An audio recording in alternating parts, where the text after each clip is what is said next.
ओम श्री गणेशाय नमः। दोस्तों, क्या जीवन में बार बार आ रही है बाधाएं? क्या मनोकामनाएं पूरी नहीं हो रही? तो सुनिए बुधा मंगलवार की पावन व्रत कथा, जो आपकी हर परेशानी को दूर कर सकती है। यह व्रत न केवल भगवान शिव और मंगल देव को प्रसन्न करता है, बल्कि जीवन में सुख, शांति और समृद्धि भी लाता है। तो आइए दोस्तों, शुरू करते हैं यह चमत्कारी कथा। दोस्तों, जब रावण पंचवटी से माता सीता का अपहरण कर श्रीलंका ले उड़ा, तब राम और लक्ष्मण जंगलों की खाक छानते हुए माता सीता की खोज कर रहे थे। ऐसे कई मौके आए जब उनको हताशा और निराशा हाथ लगी। इस दौरान कई घटनाएं घटी। एक और जहां सीता की खोज में राम वन वन भटक रहे थे, तो दूसरी ओर किष्किंधा के दो वानरराज भाइयों बाली और सुग्रीव के बीच युद्ध हुआ और सुग्रीव को भागकर ऋष्यमुख पर्वत की एक गुफा में छिपना पड़ा। इस क्षेत्र में ही एक अंजनी पर्वत पर हनुमान के पिता का भी राज था, जहां हनुमान जी रहते थे। दोस्तों, ऋष्यमुख पर्वत वाल्मीकि रामायण में वर्णित वानरों की राजधानी किष्किंधा के निकट स्थित था। यहाँ की एक गुफा में सुग्रीव अपने मंत्रियों और विश्वस्त वानरों के साथ रहता था। राम और लक्ष्मण सीता की खोज करते हुए इस पर्वत पर पहुंच गए।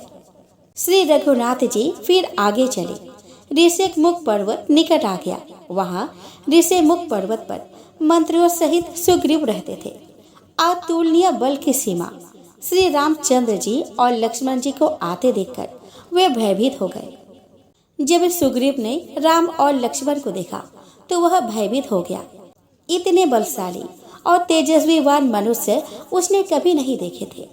वह भागते हुए हनुमान के पास गया और कहने लगा कि हमारी जान को खतरा है। सुग्रीव को लग रहा था कि कहीं यह बाली के भेजे हुए तो नहीं है। सुग्रीव ने हनुमान जी से कहा कि तुम ब्रह्मचारी का रूप धारण करके उनके समक्ष जाओ और उसके हृदय की बात जानकर मुझे इशारे से बताओ। यदि वे बाली के भेजे हुए हैं तो मैं तुरंत ही यहाँ से कहीं और भाग जाऊंगा। सुग्रीव की बातें सुनकर हनुमान जी ब्राह्मण का रूप धरकर वहां पे गए और मस्तक नवाकर विनम्रता से राम और लक्ष्मण से पूछने लगे, हे वीर, सावले और गोरे शरीर वाले, आप कौन हैं जो क्षत्रिय के रूप में वन में फिर रहे हैं? हे स्वामी, कठोर भूमि पर कोमल चरणों से चलने वाले आप किस कारण वन में विचर रहे हैं? हनुमान ने आगे कहा कि मन को हरण करने वाले आपके सुंदर कोमल अंग है और आप वन की दुस्सह धूप और वायु को सह रहे हैं। क्या आप ब्रह्मा, विष्णु, महेश इन तीनों देवताओं में से कोई है, या आप दोनों नर और नारायण है? श्री रामचंद्र जी ने कहा कि हम कौशल राज दशरथ जी के पुत्र हैं और पिता का वचन मानकर वन पे आए हैं। हमारे राम और लक्ष्मण नाम है। हम दोनों भाई हैं। हमारे साथ सुंदर सुकुमारी स्त्री थी। यहाँ वन में राक्षस ने मेरी पत्नी जानकी को हर लिया है। हे ब्राह्मण, हम उसे ही खोजते फिरते हैं। हमने तो अपना चरित्र कहा सुनाया। अब हे ब्राह्मण, आप अपनी कथा कहिए कि आप कौन हैं? प्रभु को पहचान कर हनुमान जी उनके चरण पकड़कर पृथ्वी पर गिर पड़े। उन्होंने साष्टांग दंडवत प्रणाम कर स्तुति की। अपने नाथ को पहचान लेने से हृदय में हर्ष हो रहा था। फिर हनुमान जी ने कहा कि हे स्वामी, मैंने जो पूछा वह मेरा पूछना तो न्याय था। बरसों के बाद आपको देखा, वह भी तपस्वी के वेश में, और मेरी बानरी बुद्धि, इससे मैं तो आपको पहचान ना सका और आपकी परिस्थिति के अनुसार मैंने आपसे पूछा, परंतु आप मनुष्य की तरह कैसे पूछ रहे हैं? मैं तो आपकी माया के वश भूला फिरता हूँ। इसी से मैंने अपने स्वामी यानी कि आपको नहीं पहचाना, किंतु आप तो अंतर्यामी हैं। ऐसा कहकर हनुमान जी अकुलाकर प्रभु के चरणों पर गिर पड़े। उन्होंने अपना असली शरीर प्रकट कर दिया। उनके हृदय में प्रेम छा गया। तब श्री रघुनाथ जी उन्हें उठाकर हृदय से लगा लिया और अपने नेत्रों के जल से सींचकर शीतल किया। राम ने हनुमान को हृदय से लगाकर कहा कि हे कपि सुनो, मन में ग्लानि मत मारना। तुम मुझे लक्ष्मण से भी दूने प्रिय हो। सभी कोई मुझे समदर्शी प्रिय अप्रिय से परे कहते हैं, पर मुझको सेवक प्रिय है, क्योंकि मुझे छोड़कर उसको कोई दूसरा सहारा नहीं होता। तो यह थी भगवान राम और हनुमान जी के मिलन की कथा। दोस्तों, महाभारत महाकाव्य के अनुसार भीम बहुत ही शक्तिशाली और युद्ध में निपुण थे। उन्हें अपने शक्तियों पर बहुत घमंड हो गया था और उनके अहंकार को दूर करने के लिए बजरंग बली ने लीला रचाई थी। दरअसल जब पांचों पांडव अज्ञातवास भोग रहे थे और इस दौरान पांडव वेश बदलकर वहां रहा करते थे। द्रौपदी पांडवों के साथ एक आश्रम में रहा करती थी। एक दिन द्रौपदी आश्रम में बैठी हुई थी और उनके पास एक फूल उड़कर आ गया। फूल की खुशबू उन्हें इतनी पसंद आई कि उन्होंने भीम को बुलाकर उस पुष्प को लाने को कहा। द्रौपदी की इच्छा को पूरा करने के लिए भीम पुष्प की खोज में निकल पड़े। जब गदाधारी भीम वन में पहुंचे तो उन्होंने रास्ते में एक बूढ़े वानर को लेटे देखा। भीम ने वानर से विनती की कि वह रास्ते से हट जाए, लेकिन वानर ने किसी तरह की प्रतिक्रिया नहीं दी। भीम ने दोबारा से विनती की, लेकिन इस बार वानर ने कहा कि वह बहुत कमजोर है और वह हिल भी नहीं सकता। भीम को वानर ने कहा कि अगर दिक्कत है तो लांघ कर निकल जाओ। वानर के बर्ताव से भीम को गुस्सा आ गया और वह अपने शक्तियों के बारे में उसे बताने लगा। उन्होंने कहा कि अगर तुम रास्ते से नहीं हटे तो परिणाम बहुत बुरा होगा। भीम की बात सुनकर हनुमान जी ने कहा कि अगर तुमको जल्दी है तो तुम मेरे पूंछ उठाकर जा सकते हो। भीम को लगा कि वह बहुत आसान काम है और उन्होंने वानर की पूंछ को जैसे ही हटाने की कोशिश की तो वह उसे टस से मस नहीं कर पाए। तब उन्हें एहसास हुआ कि वह वानर आम नहीं है। फिर भीम ने हाथ जोड़कर वानर से उसका परिचय पूछा। तब वानर अपने असली रूप में प्रकट हुआ और वह वानर हनुमान जी थे। बजरंग बली को देखकर भीम चकित रह गए और भीम ने अपने भाई को हाथ जोड़कर नमन किया। तब हनुमान जी ने उन्हें बताया कि आगे वन है और यह रास्ता देवताओं के लिए है, इसीलिए आम इंसान यह नहीं जा सकता है। इसीलिए वह उनकी रक्षा करने के लिए साथ चलेंगे। भीम को वन में लेकर हनुमान जी चले गए और उन्हें पुष्प भी दिला दिया। इसके बाद भीम ने हनुमान जी के सामने एक इच्छा रखी, जिसमें उन्होंने पवन पुत्र के विशाल रूप को देखना चाहा। भीम की इच्छा को पूरा करने के लिए हनुमान जी ने विराट रूप धारण कर लिया। भीम ने हनुमान जी का विराट रूप देखकर उनसे आशीर्वाद लिया। हनुमान जी ने भीम को महाभारत के युद्ध में विजय पाने का आशीर्वाद दिया था। दोस्तों, जाम्बवान के सुंदर वचन सुनकर हनुमान जी के हृदय को बहुत ही भाई। वे बोले कि हे भाई, तुम लोग दुख सहकर कंदमूल फल खाकर तब तक मेरी राह देखना, जब तक मैं सीता जी को देखकर ना लौट आऊं। काम अवश्य होगा, क्योंकि मुझे बहुत ही हर्ष हो रहा है। यह कहकर और सबको मस्तक नवाकर तथा हृदय में श्री रघुनाथ जी को धारण करके हनुमान जी हर्षित होकर चले।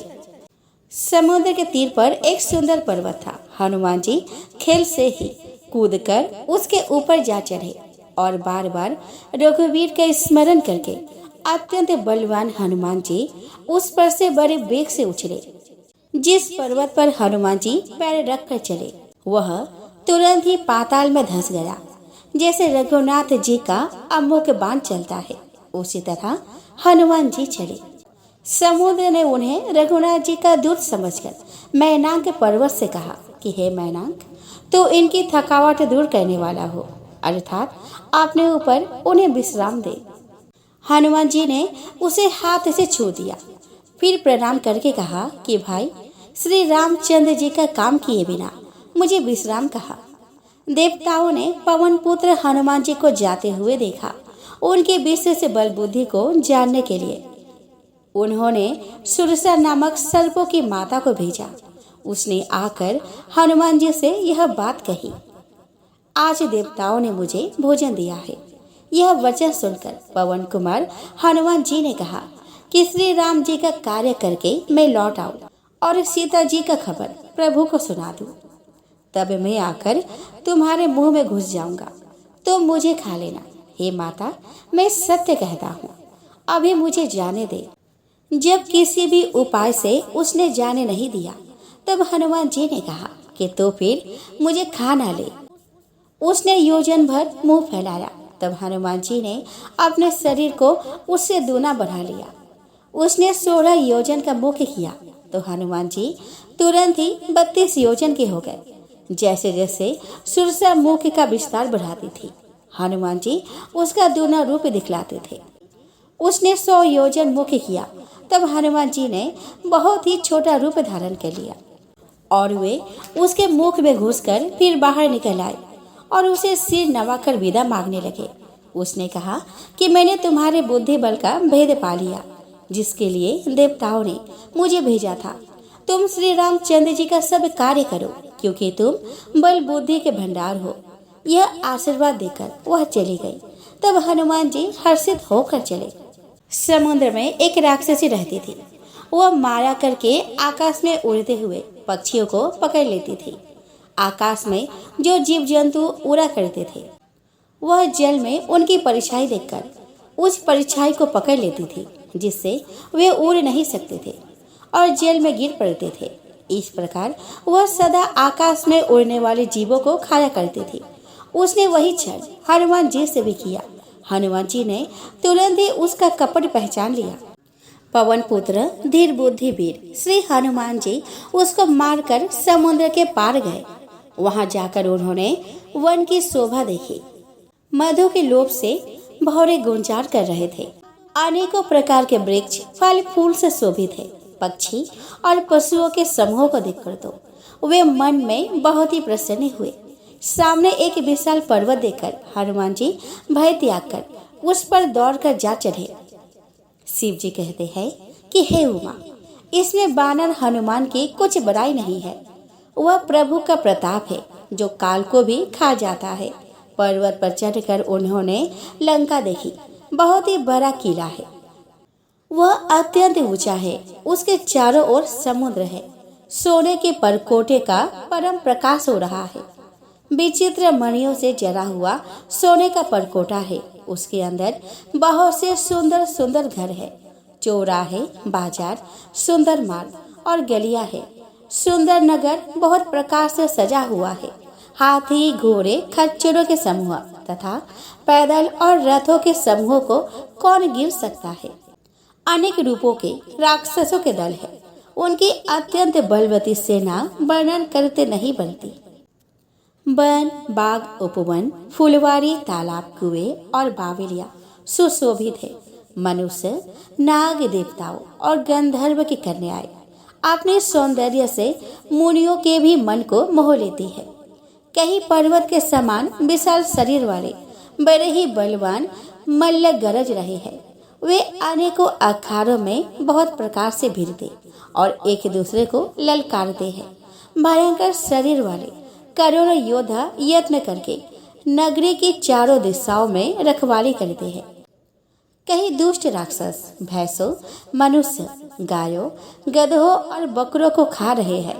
तुलसीदास ने इनकी कथा इसीलिए कुछ थोड़ी सी ही कही है कि ये निश्चय ही श्री रामचंद्र जी के बाण रूपी तीर्थ में शरीर को त्याग कर परम गति पावेंगे। नगर के बहुसंख्यक रखवालों को देखकर हनुमान जी ने मन में विचार किया कि अत्यंत छोटा रूप धरूं और रात के समय नगर में प्रवेश करूं। हनुमान जी मच्छर के समान रूप धारण कर नर रूप से लीला करने वाले भगवान श्री रामचंद्र जी का स्मरण करके लंका को चले। लंका के द्वार पर लंकिनी नाम की एक राक्षसी रहती थी। वह बोली कि मेरा निरादर करके बिना मुझसे पूछे कहाँ चला जा रहा है। हे मूर्ख, तूने मेरा भेद नहीं जाना। जहाँ तक जितने चोर हैं वे सब मेरे आहार है।